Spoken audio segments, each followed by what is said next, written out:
muy buenos días en Perú a todos ustedes. Espero que estén teniendo una muy buena semana. A poco de celebrar el Día del Contador Público, la próxima semana, 11 de septiembre. El día de hoy tenemos un programa que lo habíamos retrasado una semanita porque habíamos lanzado un programa especial precisamente la semana pasada y veíamos que mejor la idea era diferirlo. El día de hoy vamos a hablar sobre el primer tema de defensa del contribuyente enfocado para el Perú respecto de la queja. La próxima semana iremos viendo otro tema respecto de defensas, cómo responder a notificaciones, pero le vamos a agregar un tema que también viene ya, que es el beneficiario final, y habrá que aclarar y precisar algunos temas, o algunas circunstancias respecto de la aclaración de beneficiario final. Entonces, el día de hoy vamos a tener un programa en donde voy a hablar de dos temas que ya he compartido en redes sociales, pero que me parece que meritan un comentario adicional respecto de modificaciones tributarias recientes.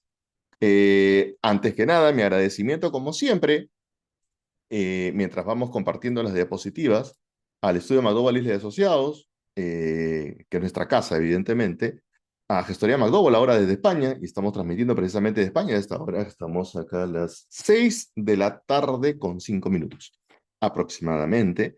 A CM Márquez Consulting, de mis amigos César Márquez, especialistas en peritaje y otras gestiones vinculadas a la contabilidad. A ABC Evaluaciones y Servicios de Ángelo Aguirre, perito de tasaciones, y como no, mi amigo César Ribeiro, en Ribeiro y MDL Asociados, laboralistas por especialidad, y a mi amigo Julio Rayo, con tributación práctica, con el que siempre estamos interactuando. A todos ustedes, como siempre, la bienvenida, la gratitud por estar presentes en estas transmisiones, que lo que intentan es precisamente compartir experiencias que vamos recogiendo a lo largo de nuestra carrera y podamos así interactuar con ustedes con un pequeño aporte o modesto aporte que pudiera serles útil en el ejercicio profesional. Este sábado, entiendo, también es la segunda vuelta en el Colegio de Contadores Públicos de Lima. Mi felicitación a los que han pasado la segunda vuelta y mi deseo de que la nueva gestión encare las vicisitudes y los retos que debe llevar a un mejor soporte para todos los agremiados en ese colegio.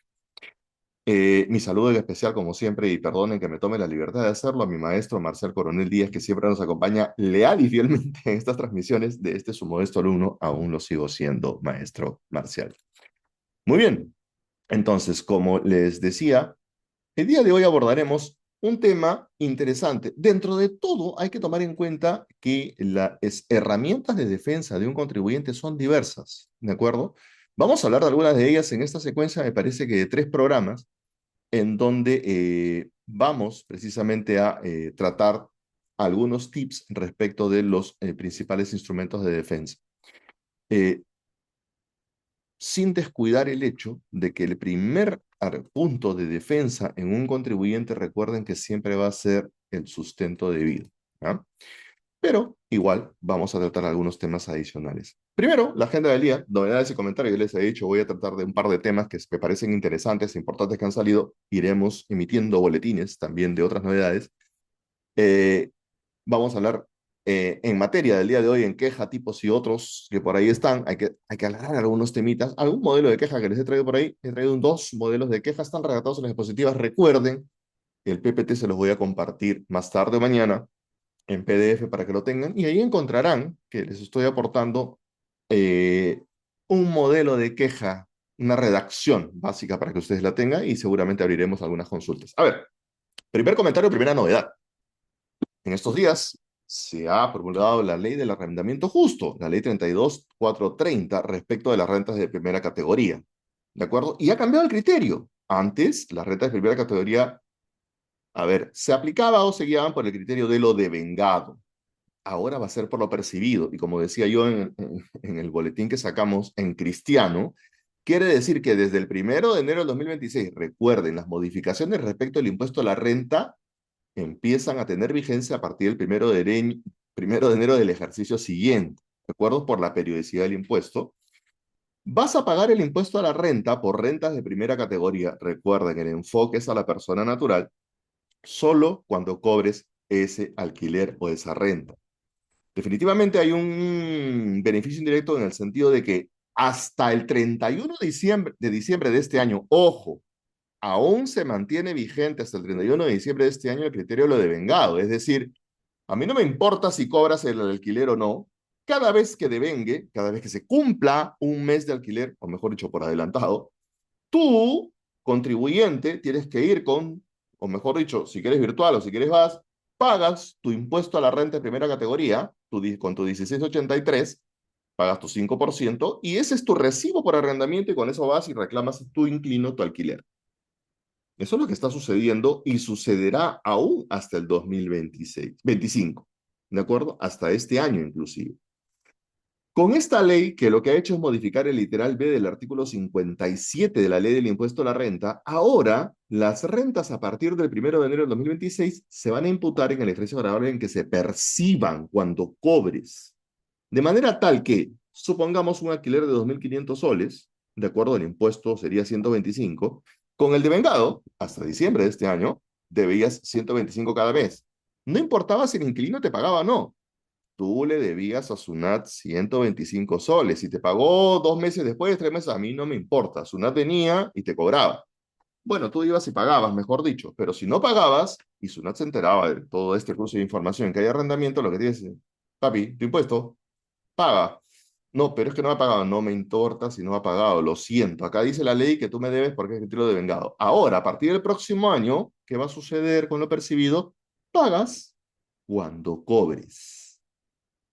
Cuando recién percibas el alquiler, ahí vas a ir tú religiosamente a través del banco a pagar a Sunat los 125 soles. Pero hay un problemita que creo que es bueno comentarlo y advertirlo, ¿ya?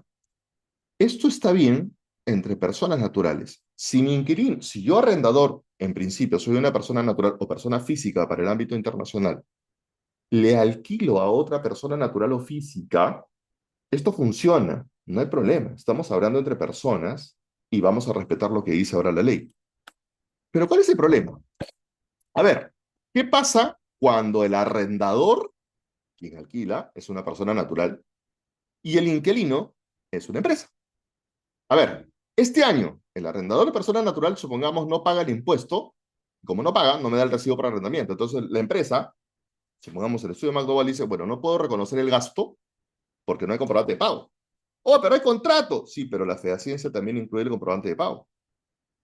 Entonces no puedo reconocer provisional el gasto, pero en la medida que me entreguen el comprobante, recién lo podría devengar como un gasto deducible. Si no, no, tengo esa problemática el día de hoy. Pero ¿qué pasa el 2026?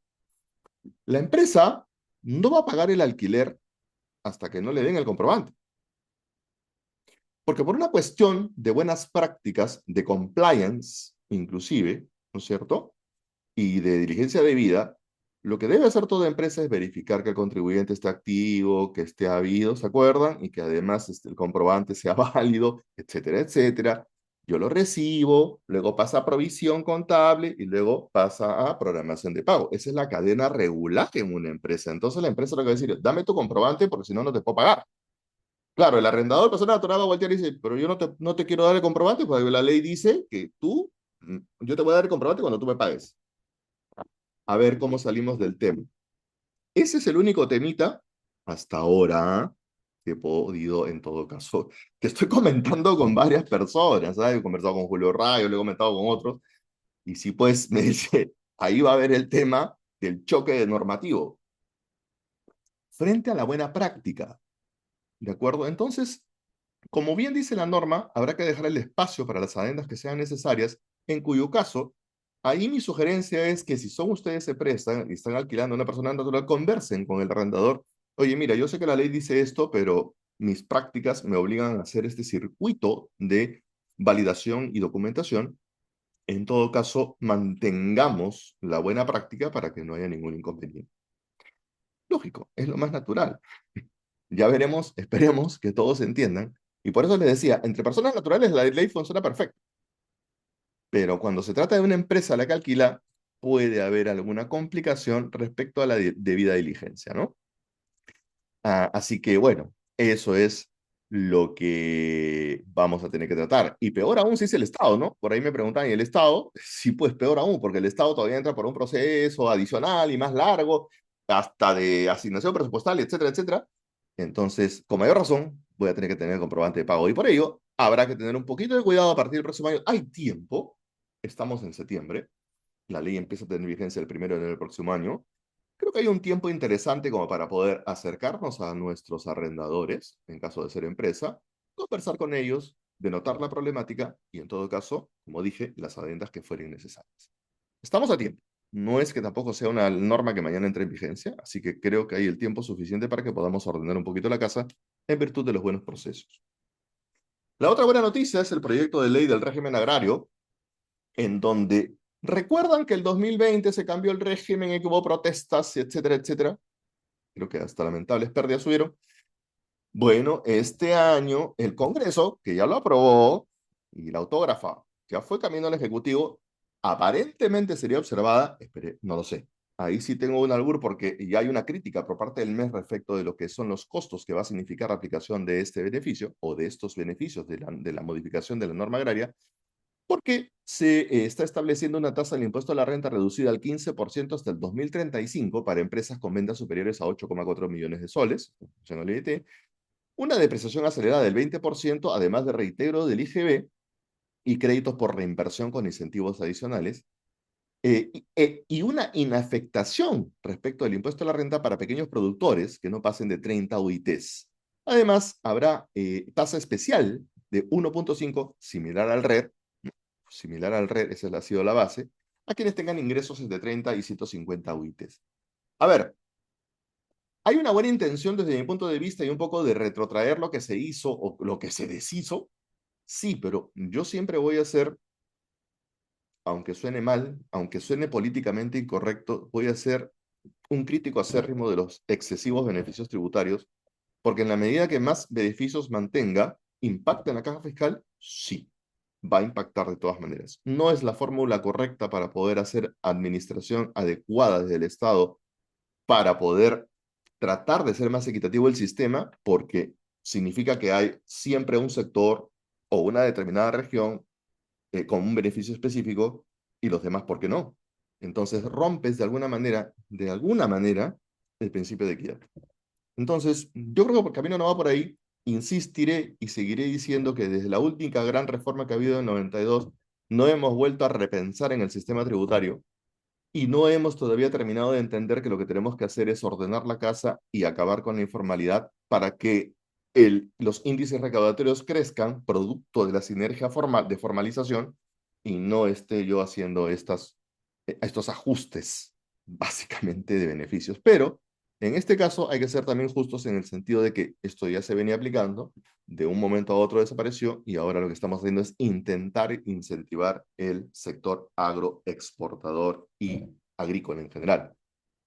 Ahora, ¿es suficiente solo eso? Yo creo que falta muchísimo para poder incentivar de mejor manera el sector y más aún presencia del Estado en precisamente aportar a la colocación de los productos en el exterior. Poca presencia, hay buenas iniciativas, pero todavía resultan insuficientes, diría yo. Entonces, buenos días. Recién me afecté al régimen agrario. Mi pago mensual, ¿qué porcentaje será y el anual? Bueno, lo que pasa es que este beneficio, si se aprueba, todavía no se promulga. En la medida que se promulgue, por eso dijo, ya tiene críticas del MEF, entonces no sabría decirle si se va a promulgar prontamente. Se habla de que ya esto podría estar saliendo en las próximas semanas. Si es así, empieza a tener vigencia inmediatamente, ¿de acuerdo? Entonces ahí tendremos que ver el tema de en qué rango estás, porque como he dicho, la tasa especial de 1,5 sería muy similar a la del rey y eso sería lo que tendrías que aplicar.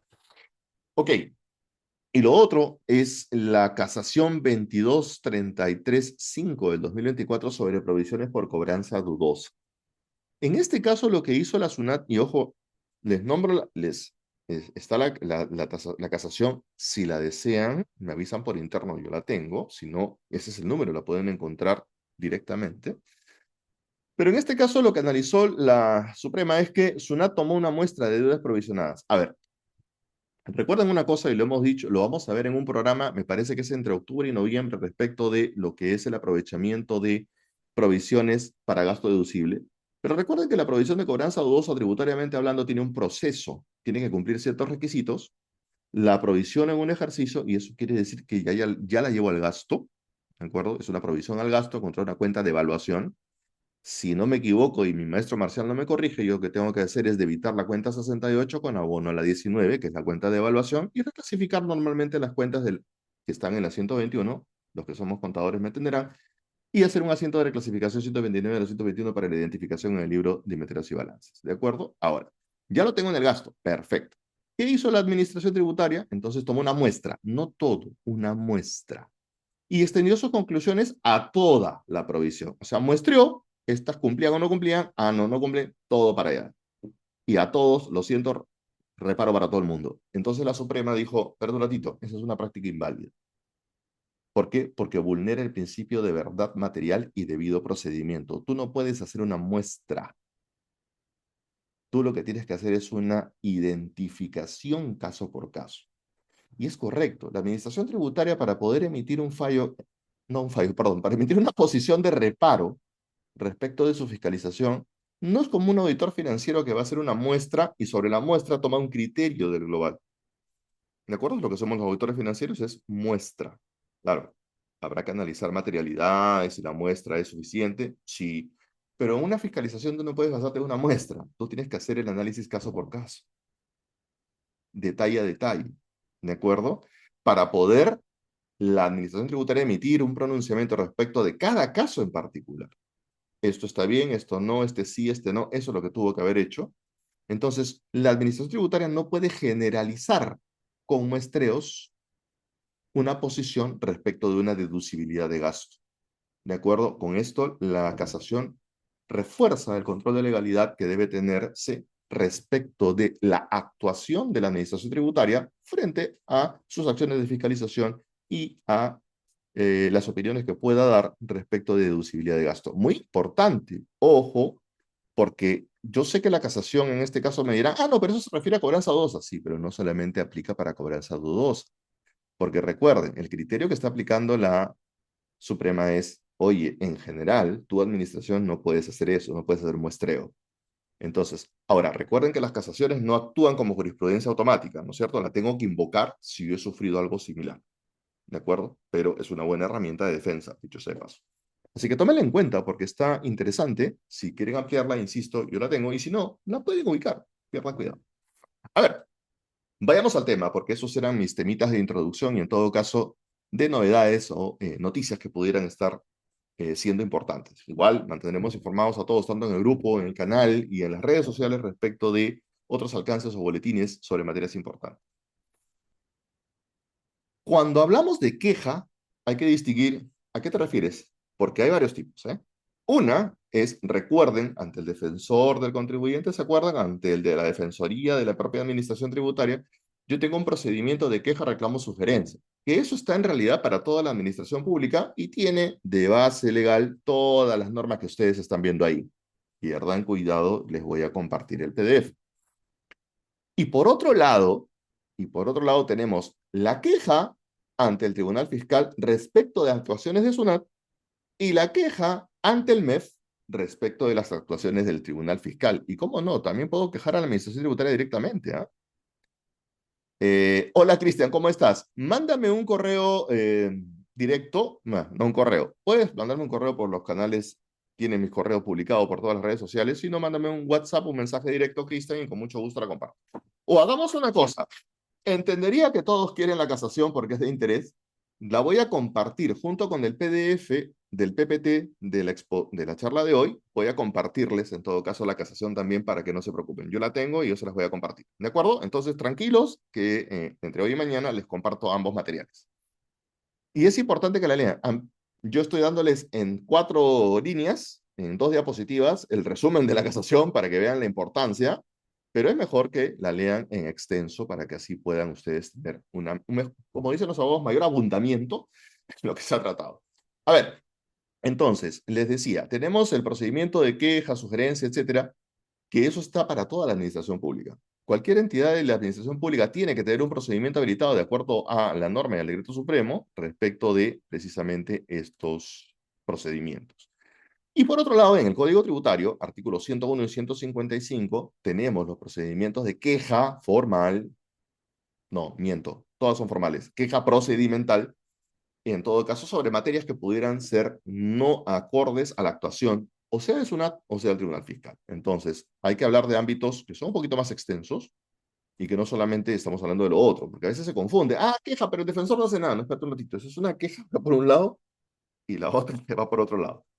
Hablando del procedimiento de queja, reclamo, sugerencia, es importante recoger la definición en las normas procedimentales. Pueden ustedes abrirlas, ahí también van a estar compartidas.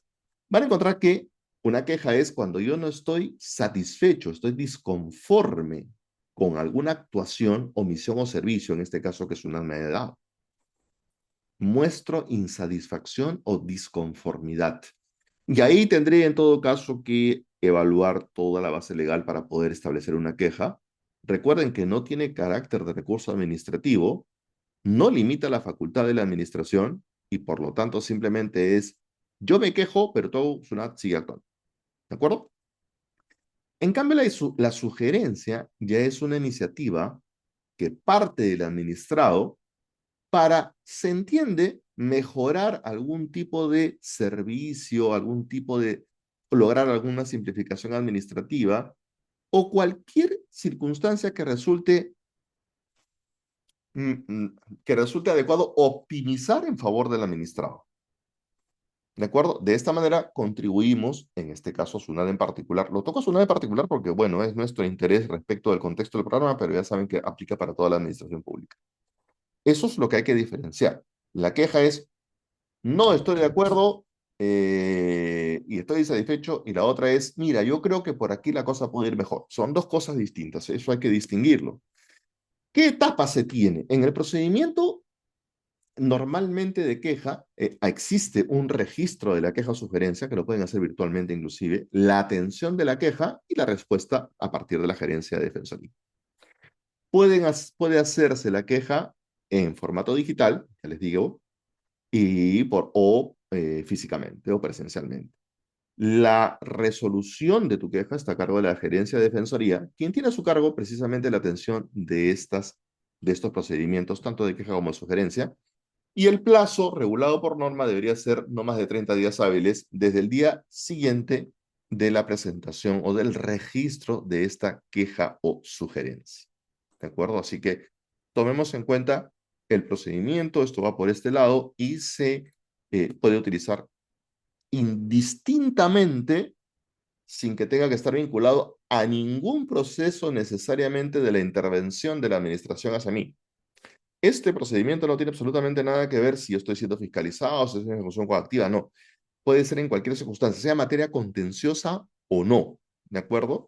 La queja o sugerencia no va a proceder cuando se trata de si son presentadas por un mismo magistrado y sean reiterativas y ya haya sido atendido la primera, ¿no?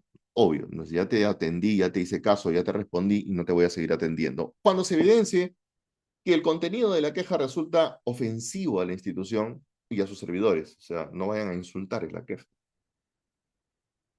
O cuando se estén presentando pruebas falsas respecto de circunstancias inclusive personales o familiares. No, en este caso, Marcela, estas quejas no necesitan ir con firma de contador o abogado. Estas quejas no, ¿ya? Estas quejas no, en realidad, ninguna. Pero ya me voy a detener un ratito en las otras. Esto es un procedimiento que cualquier contribuyente o representante legal puede hacer a partir de, como dije, o insatisfacción o aporte. Tampoco se atenderán las que hayan sido formuladas, o sea, formulado cuando se haya desistido la queja, es decir, ustedes tienen la facultad de desistirse de lo que hayan iniciado, así que por esos supuestos no tendríamos por qué atender el procedimiento de eh, de esta queja o sugerencia. Eh, además, la respuesta a la queja, en todo caso que hemos dicho que es en 30 días, según el resultado evaluativo de la Defensoría, me dirán si ha sido aceptada cuando de manera sustentada se acoge esa queja, denegada cuando por alguna circunstancia respecto del sustento de la misma se deniega, o archivada cuando pues se incurren en los supuestos previstos en la diapositiva anterior, y bueno, la tengo que archivar porque no la puedo resolver.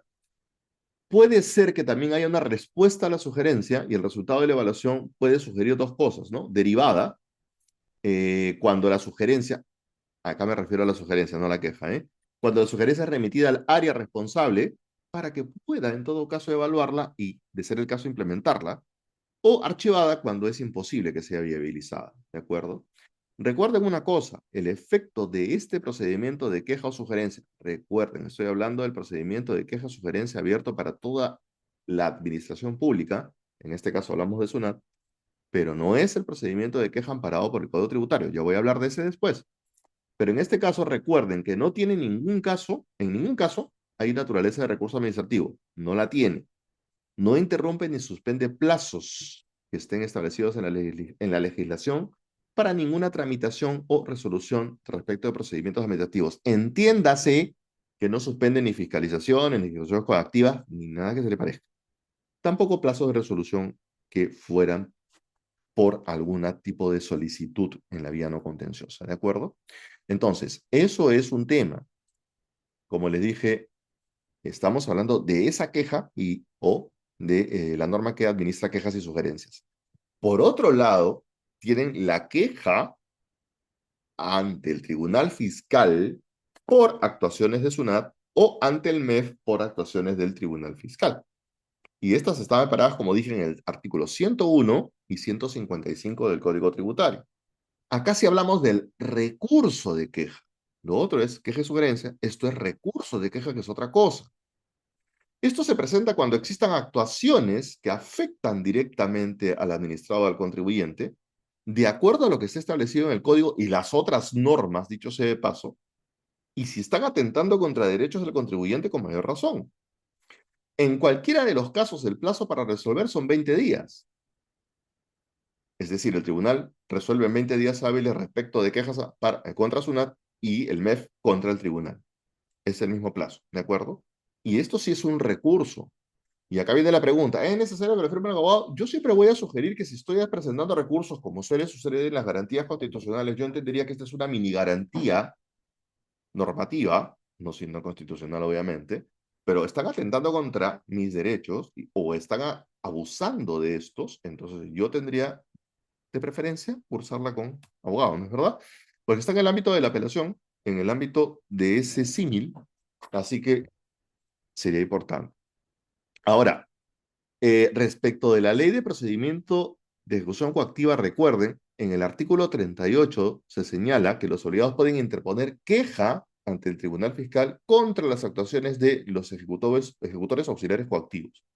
O sea que también la queja es una herramienta que se puede utilizar frente al procedimiento de cobranza coactiva. No solamente estoy hablando de SUNAT, también implicaría a otras administraciones tributarias como los gobiernos locales, así que a tomarlo en cuenta. El plazo, como dije, 20 días hábiles contados a partir de la interposición de la Oficina de Atención de Quejas del Tribunal Fiscal contra la SUNAT. Hay una excepción que puede ampliar el plazo a 30 días en caso que se emita pronunciamiento sobre la prescripción al resolverse la queja. ¿De acuerdo? Se caducó el plazo y ahí sí puedo ampliar. La queja contra el Tribunal Fiscal se presenta ante el MEF. La resuelve el Ministerio de Economía, el ministro en realidad, en ese mismo plazo. Y todo es por mesa de partes virtual, recuerden. No se considera dentro del plazo para resolver los que se haya otorgado la administración o al quejoso para atender algún requerimiento de información dentro del ámbito de la revisión de la queja para su resolución. Lógico, si yo estoy presentando una queja y a mí la administración, o mejor dicho, el tribunal o el MES me requieren información complementaria, ese plazo de respuesta, de requerimiento y respuesta, no puede ser contado dentro del plazo para resolver. Las partes pueden presentar al Tribunal Fiscal documentación o alegatos, tanto el quejoso como el que está siendo quejado, hasta la fecha de emisión de la resolución inclusive. ¿De acuerdo? Argumentos, documentación, alegatos, alegatos son argumentos, o cualquier otro medio de prueba que estimen conveniente presentar. Desde el punto de vista del análisis del por qué me sirve la queja o para qué, hay que entender que la queja, y en esto cito jurisprudencia, que en principio la queja es un remedio procesal.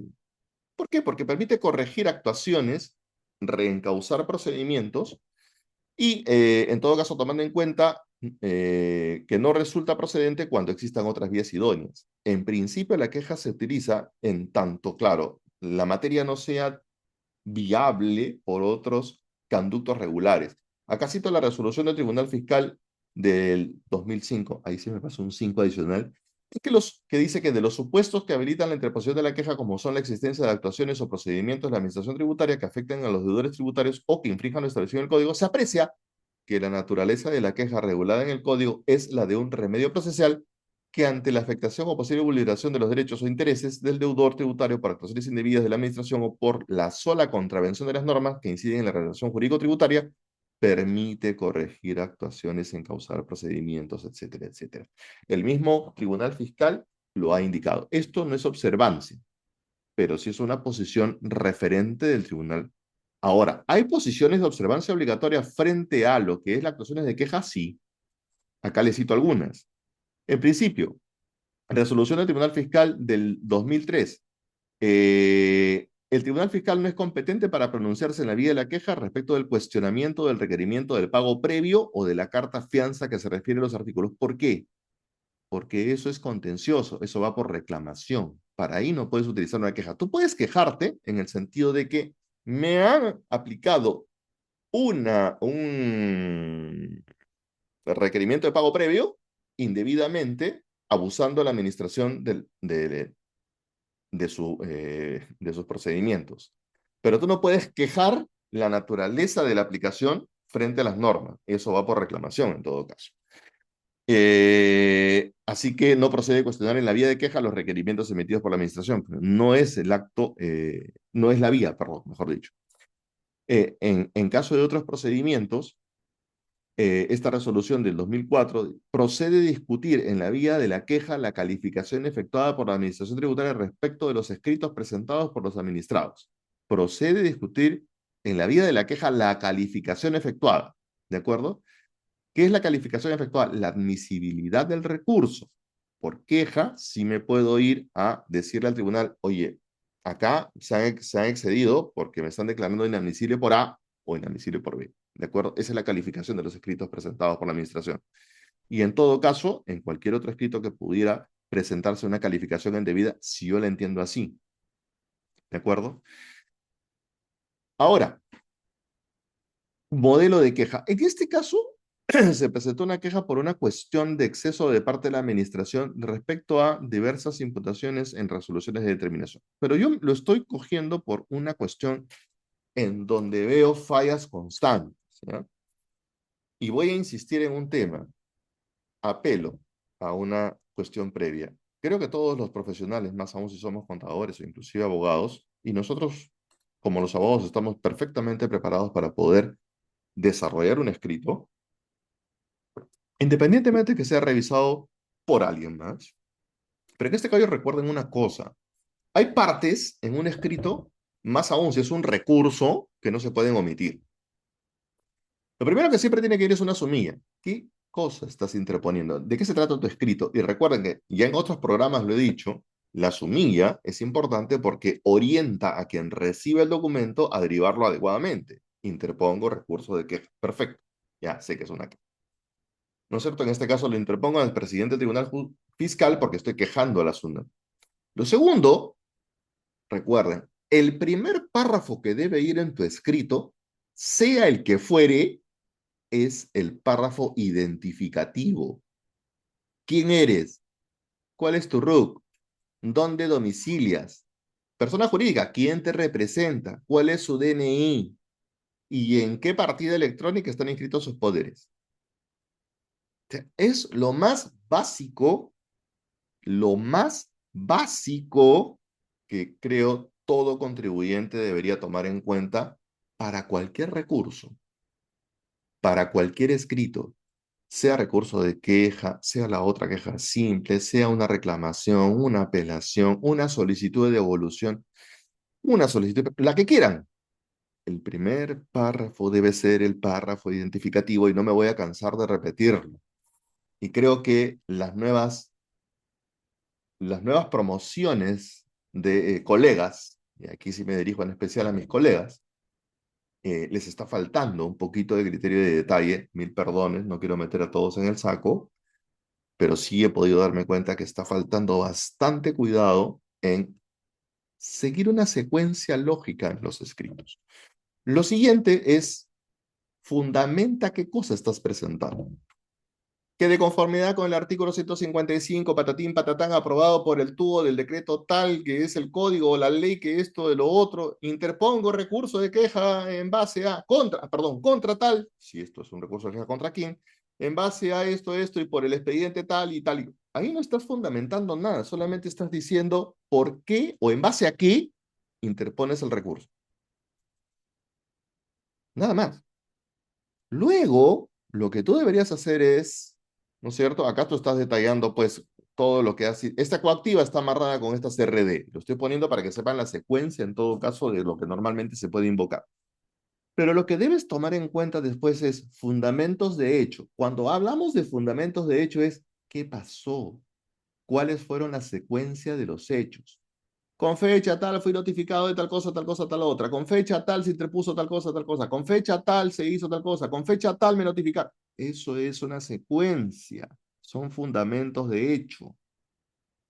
¿De acuerdo? ¿Qué acontecimientos se efectuaron en el transcurso del proceso sobre el cual estás enviando un escrito? En este caso, el recurso de queja. Luego vienen los fundamentos de derecho, la base legal, la jurisprudencia, los informes, la interpretación, todos los elementos que sean necesarios para defender tu posición que está relatada en los hechos. Y luego viene el petitorio, o sea, ¿qué pides? Recuerda, el segundo párrafo que te he dicho no es qué pides, es qué cosa estás presentando. Y acá normalmente en el petitorio puedes hacer una solicitud o el pedido. Y entonces puedes decir, en virtud del expuesto, presentamos la queja solicitando que se detengan las acciones patatín, patatán, patatán, vinculadas al expediente coactivo tanto que contienen tal cosa y que han sido dictaminados así. Perfecto, ese es tu pedido. Lo que estás pidiendo es que se detengan las acciones. Lo que estás pidiendo en un reclamo que en su oportunidad las resoluciones de determinación o orden de pago se den por, eh, se me fue el término, me voy a acordar, desestimadas, ¿de acuerdo? O nulas, porque buscas un acto de nulidad. Va a depender de lo que tú pidas, ¿de acuerdo? Entonces, esto es importante como secuencia y finalmente lo que debes apuntar es qué medios probatorios estás ajuntando. Ojo, los medios probatorios los puedes mencionar, ¿de acuerdo? Tanto en los fundamentos de hecho como en los de derecho, dependiendo de cuál fuere la circunstancia de estos medios probatorios, o los puedes mencionar y luego los anexas, pero en cuyo caso si vas a anexar, pues pon medios probatorios A, B, C, D, E, X, Y, Z. Recuerden siempre, en todo escrito pongan copia del DNI, cuando menos de quien está firmando, para que se valide quién es el firmante. ¿De acuerdo? Es una estructura básica, sencilla. Básicamente, si esto les va a servir.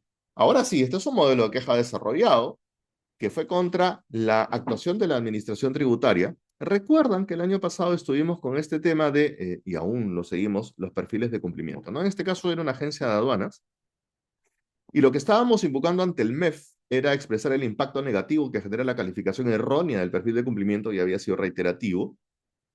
Y en todo caso, esta agencia, identificada, obviamente estoy omitiendo los datos regulares, miren, agencia no identificada tal, con domicilio tal, párrafo identificativo, ¿de acuerdo? Ahí estoy poniendo un asunto. Cuando yo pongo un asunto, ya no necesito hacer el segundo párrafo, porque ya estoy indicando de qué se trata el tema, ¿de acuerdo? Puedo poner sumilla y asunto también.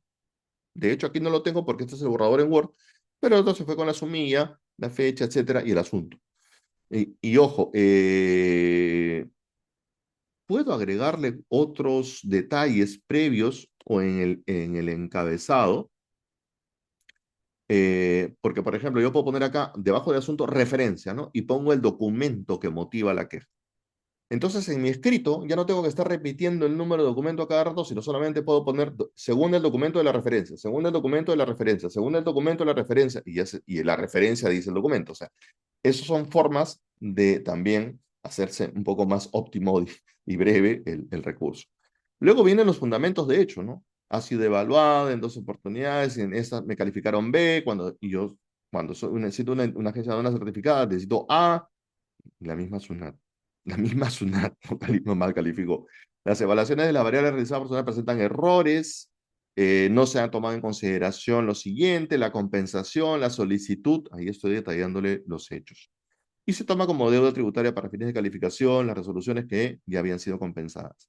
En respuesta a nuestras comunicaciones, uno ha identificado esto, lo otro. Sin embargo, esta situación, estoy detallando los hechos para que puedan ser atendidos, ¿no? Y luego pongo los fundamentos de derechos cuáles, la ley de reglamento de aduanas, sobre el tema del perfil de cumplimiento, los alcances del decreto legislativo 1535 del decreto supremo respecto de la calificación del perfil de cumplimiento del contribuyente, son parte de, pero también donde se señalaban las pruebas que tienen de carácter informativo, pero el carácter informativo no tiene por qué dañar o impactar en terceros del contribuyente.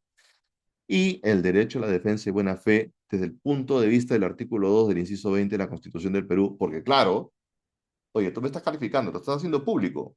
Tú dices que es de prueba, pero entonces, ¿para qué lo publicas? Porque la publicidad me está generando mala imagen frente a bancos y frente a terceros. Y era correcto. Entonces, esta fue una queja que se hizo al MEF. De hecho, el MEF, no fuimos los únicos, han llegado varias de estas quejas, básicamente en el mismo sentido, por estas malas calificaciones que hubo en ese momento del perfil de cumplimiento y que generaron precisamente que la SUNAT empezara a frenarse un poquito y a ampliar el plazo, porque no era más, no era así, era totalmente perjudicial. Luego el petitorio, como les digo, por lo expuesto, solicito, exhorten al SUNAT a corregir los errores del sistema de calificación, se considere los pagos realizados mediante cuentas de transacciones en las evaluaciones del IGB para no tomarlo en cuenta como perfil de calificación, se incluyan las compensaciones, estaban saltando que estas acciones que me estaban generando mala calificación cuando no deberían, pues. No tendrían por qué, porque son parte del procedimiento regular y adecuado, independientemente que se demore o no por parte de la administración cualquier solicitud, sea de compensación o la que fuere. Entonces, teníamos que hacer esta queja. Se los voy a compartir. Como dije, va a estar ahí para que ustedes lo tomen en cuenta.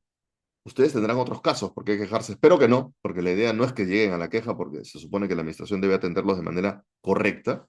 Pero yo se los voy a compartir tanto la primera que les he mostrado como estructura, para que la tengan como estructura general, como la otra para que ustedes mismos puedan desarrollar cualquier escrito. En la primera parte les va a servir para cualquier escrito y la siguiente es un modelo de escrito de queja. Así que ya saben, vamos a compartir tanto las diapositivas del día de hoy, pierdan cuidado, más la casación. No me he olvidado, no me he olvidado. Ya, así que muchas gracias a todos por su gentil atención. No me voy todavía, cálmense. No me despido todavía. Porque, a ver, las quejas, ya está, profesor, genial, muchas gracias, excelente, no tienen por qué. Y bueno, aquí estoy, si alguien desea hacer alguna pregunta, consulta, canje, queja, cambio del director de la obra tributaria, encantado de poder escucharlos, aunque no creo que me puedan lograr cambiar. Va a estar un poquitito difícil que viajen hasta España para que me saquen del programa, pero en todo caso igual. A modo de comentario, y en tanto alguien desea hacer alguna consulta, recuerden, acá nosotros como Gestoría McDowell, dicho sea de paso, les damos soporte a todos aquellos que pudieran tener algún trámite que hacer ante extranjería. Es decir, quiero venir a estudiar a España, perfecto, con mucho gusto nos pueden contactar para orientarlos. Quiero residir en España, también nos pueden contactar para ello.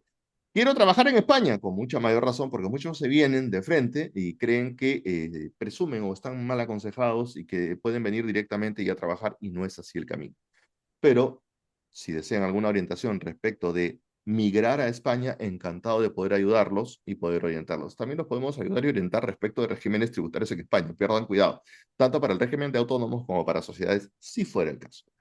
Así que eso valía la pena que lo comentara porque ya tengo a varios que me están preguntando y me han llamado de Perú y me están refiriendo porque tienen interés de venir a estudiar o tienen interés de poder trabajar. Ojo, no solamente para el Perú, sino para cualquier país hispanoamericano, con mucho gusto los podemos orientar. Puedes compartir. Ya, Anita, ¿cómo estás, Ana Vega?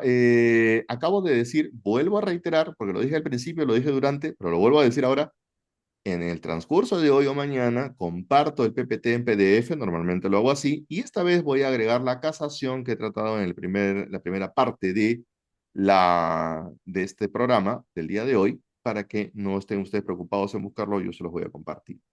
Doc, si SUNAT me emite una resolución de multa con fecha 2024, con fecha 2024, cuando en realidad debería ser 2015, eso podría ser objeto de queja. En realidad lo que primero deberías hacer es SUNAT ahorita no te puede emitir una resolución fechada 2024. Podría versar sobre un periodo de 24, sin duda, pero fechada 24. Primero yo la devolvería, ¿ah? Y sí puedes hacer una queja, porque en todo. Pero lo primero es que deberías mandar un escrito, que tampoco sería de reclamación, sino advirtiendo de que la fecha ha sido emitida a destiempo. Eso no puede ser una multa, salvo que te la estén notificando con retraso, lo cual no debería ser, ¿no? Así que en todo caso, sí puedes hacer. ¿Y puedes hacer una queja? Sí, sí puedes hacer una queja por eso. Buen día, ¿asesoran en derecho aduanero? Sí, tenemos asociados en derecho aduanero. Henry, nos puedes contactar por interno sin ningún problema para poder orientarte en temas aduaneros. Ahí actúa mi socio, ¿de acuerdo?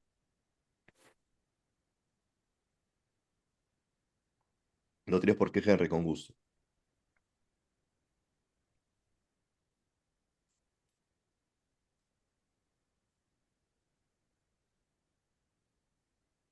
Si no hay más consultas, inquietudes o interrogantes, como siempre, mi agradecimiento a Lucio. Ay, ay, ay, ay, ay, espérense, espérense, por ahí llegó algo. Buen día, asesor en derecho. No, profesor, buenos días, pero las resoluciones coactivas llegan antes de la respuesta de los escritos. Normalmente sí, pero igual lo que tienes que hacer es actuar. Recuerda una cosa, si tú tienes un valor emitido por parte de una administración tributaria y necesitas frenar la coactiva, recuerda que lo primero que tienes que hacer es reclamar.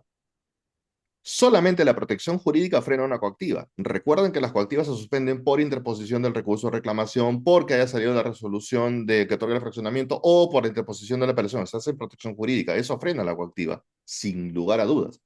Ahora, además de eso, ¿puedes quejar? Sí, no hay ningún problema. Todo depende de cuáles fueron las condiciones del caso. Ahora sí, mi agradecimiento, como siempre, a Lucio Garro, que está en el back office respecto de estas transmisiones y de la publicidad. Muchísimas gracias por tu gentil apoyo, Lucio. Y mi agradecimiento a los asociados del estudio. Ya los he mencionado al inicio de la transmisión. Al estudio Rivero ML Asociados, a Tributación Práctica de mi amigo Julio Rayo, a César Vázquez. Espero que esté por ahí, no lo he visto. Espero que sí. Y, por supuesto, a Ángelo Aguirre, también, que viene colaborando con nosotros. Luis Guillén me escribió. Maestro Guillén. Hola, Hermo, ¿cómo estás? Buenos días, qué gusto, hombre, estar ahí esta mañana temprano contigo, ver esta excelente exposición que has efectuado y trataremos de estar más seguido contigo y lo que dices es completamente cierto, ¿no? En realidad, la administración tributaria hoy día está pues efectuando calificaciones con bastante erratitud, no está analizando bien los criterios reales de cómo la compañía en su aspecto comercial y financiero se maneja, y eso está llevando a que cometa muchos errores, en realidad, afectando la credibilidad, la imagen de muchas organizaciones, ¿no? Y es muy bueno lo que ha señalado el día de hoy. Y sé que estás al cierre, felicitaciones, Armo, como siempre, y a todos los que Muchas están, gracias, muchas maestro. gracias. Maestro, mi Dime. abrazo, Luis, por tu excelente participación en la justa electoral del Colegio de Contadores Públicos de Lima. Gracias. Lamentablemente creo que el colegio se ha perdido un decano de lujo. No obstante, ¿alguna sugerencia, alguna recomendación para esta segunda vuelta? Sí, bueno, aprovechando, gracias por la oportunidad. Fíjate, estamos en una disyuntiva entre el bien y el mal. Prácticamente a eso se nos ha llevado esta etapa, ¿no? Estamos por un lado una candidatura que ya ha sido gobernanza en el Colegio de Contadores, ya demostró gestionalmente, tanto a nivel financiero como económico, que ese $1 millón que se perdió en el 23 no lo va a recuperar nadie, es dinero de todos los contadores públicos, ¿no? Mm, La revisión de los 12 millones de gastos administrativos urge en realidad y ese es un peligro latente es verdad, eh, que quiere hacer este decado anterior, pero también surgen otros dos temas complicadísimos, ¿no?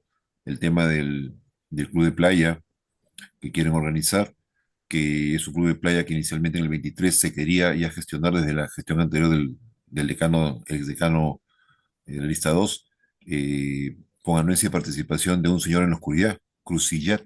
Imagínate tú, este señor fue invitado por el exdecano en la gestión 23 para que exponga este proyecto de playa que lo quiere volver a traer acá, más que para favorecer a colegas, probablemente para generar ahí hay aspectos oscuros que queremos evitar como nosotros, ¿no? Y el gran peligro es que, como te comenté la vez anterior, sí.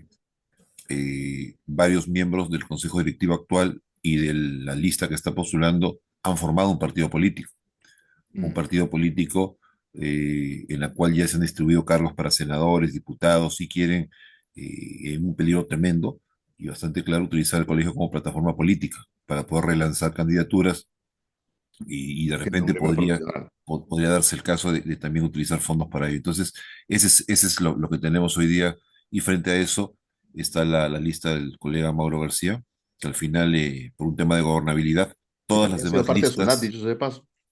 Claro, es funcionario actual, en vigencia Claro, SUNAT, claro que claro sí, que sí sigue lo conozco. trabajando. Sí, y todas las demás listas hemos decidido, por el tema de gobernabilidad, apoyar y sumarnos a la candidatura de Mauro García con la lista 3 a efectos del real gran objetivo, que es que el ex decano no vuelva a ingresar al colegio.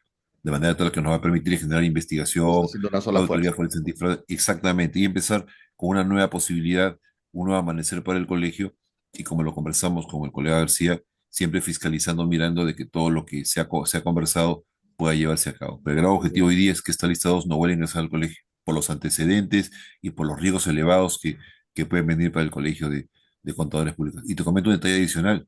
Fíjate, tú sabes que en política siempre hay guerra sucia, ¿no?